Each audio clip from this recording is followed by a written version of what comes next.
પેટમાં દુખાવાનો ઈલાજ અજમો 1 ચમચી, થોડુંક મીઠું એ નાખી ને ખાઈ જવાનું. માથે પાણી પી જવાનું. 15 મિનિટમાં આરામ થઈ જશે. શરદીનો ઈલાજ અજમો બાળી લસોટીને ભૂકો કરવાનો. 50 ગ્રામ અજમો હોય તો 30 ગ્રામ ગોળ નાખવાનો.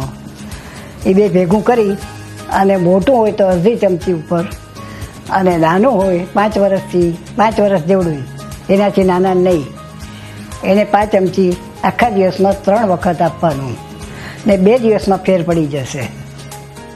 નાક બંધ થઈ જવાનો ઈલાજ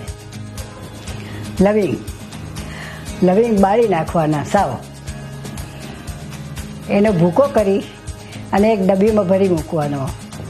નાક બંધાઈ જાય તો 1 ચમચીમાં 2 ચપટી જેટલો લવિંગનો ભૂકો નાખી એમાં થોડુંક પાણી નાખવાનું અને ગરમ કરવાનું.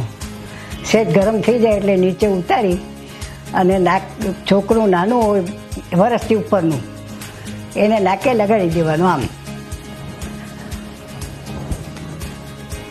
એટલે 10 મિનિટની અંદર નાક ખુલી જશે. આખી રાતમાં નાક બંધાશે નહીં. પછી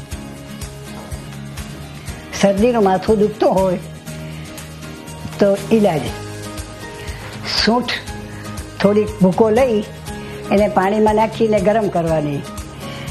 સરખી જરાક ગરમ થઈ જાય એટલે નીચે ઉતારી અને થોડીક ઠંડી થાય એટલે કપાળ ઉપર લગાડી દેવાની. એનાથી 10 મિનિટમાં માથું મટી જશે.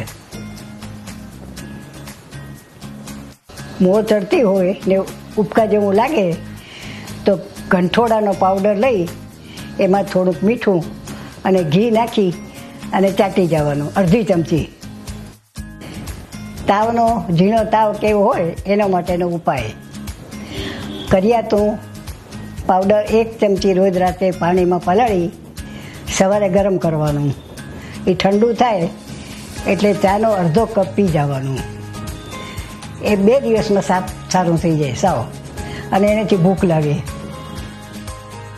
નાના છોકરાને કફ થઈ ગયો હોય 1 વર્ષથી ઉપરના, એને માટેનો ઉપાય એક કોરું પાન લેવાનું, એમાં કાથો નાખવાનો, કોરો કાથો, એની અંદર થોડાક સુવા, થોડોક અજમો અને 5-7 ટીપા દિવેલ એ નાખીને બીડું વાળી દેવાનું. એમાં લવિંગ ભરાવી દેવાનું. એ થઈ જાય એટલે એને ચાનો 1 કપ પાણી મૂકી એમાં ઉકળવા મૂકી દેવાનું. પાણીનો અડધો કપ રહે એટલે નીચે ઉતારીને ઠંડુ થાય એટલે એને ચોળીને ગાળી નાખવાનું. એ પાણી આખો દિવસમાં છોકરાને 2 વાર પાવાનું. 2 દિવસમાં છોકરું ઊભું થઈ જાય સાવ.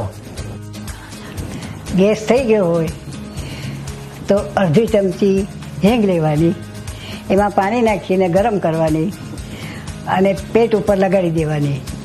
ડૂંટીમાં ના જાય એ ધ્યાન રાખવાનું. એની 15 મિનિટમાં ગેસ મટી જશે.